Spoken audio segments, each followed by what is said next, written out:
बे जाबाय नोलोबारि प्लेग्राउन्डआव जोंहा बर' खौसेथि आफाद आरो आबुफ जथायै खुंनो लानाय हाबाफारियाव बिसोरो माने प्रेक्टिस खालामनाय दं आरो बेखौ एसे खोन्थालांसै आं रिहार्सल ओमफ्राय जोंहा ओरैजाय सारबो दंफैयो नै बोसोनगिरि सार नै ओरैजाय ओमफ्राय जोंहा बिक्रमबो दङ ओरैजाय भद्र ओरैजाय ओमफ्राय नै फंबायमोनहा दल दामगासिनो आरो बेखौ एसे खोन्थानोसै आं र' जोंहा नै मोसानो फोरोंग्रा मास्टारखौ मा होनोलै करिय'ग्राफार दङ ओरैबायदि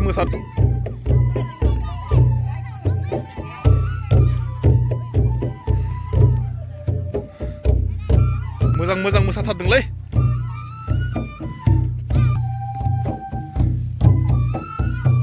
ओरैबायदि बुरजा नै जागोन 30-40 जनसो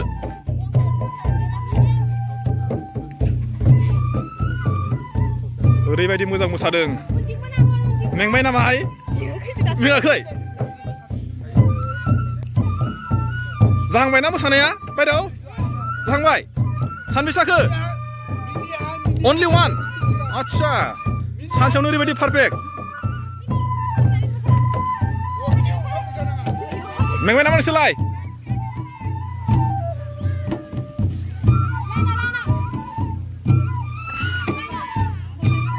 हा मेङाखै मा मोसानाय नो बेखौ मोसाग्लांनाय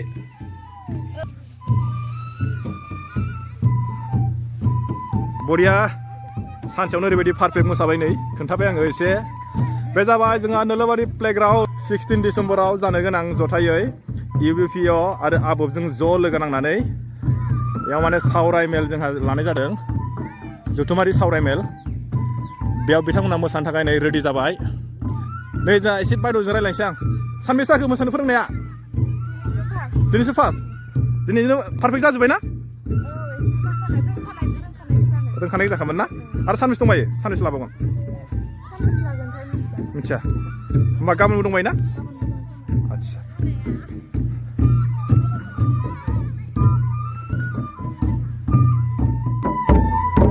मा होनो बेखौ दल दामनायखौ मोसाग्लांनाय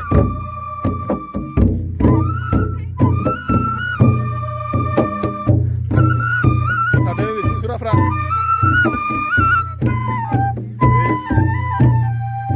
नायग्राफ्राबो नै मोसानायफ्रा जादों जायाखै मोजां नुदोंना सोरहाबा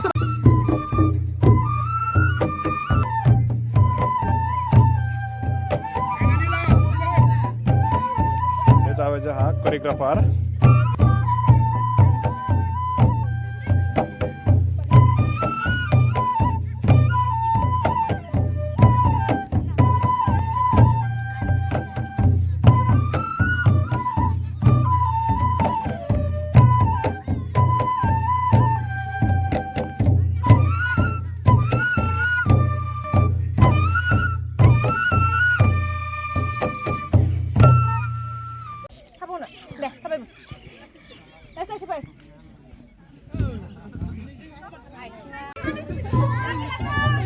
लासै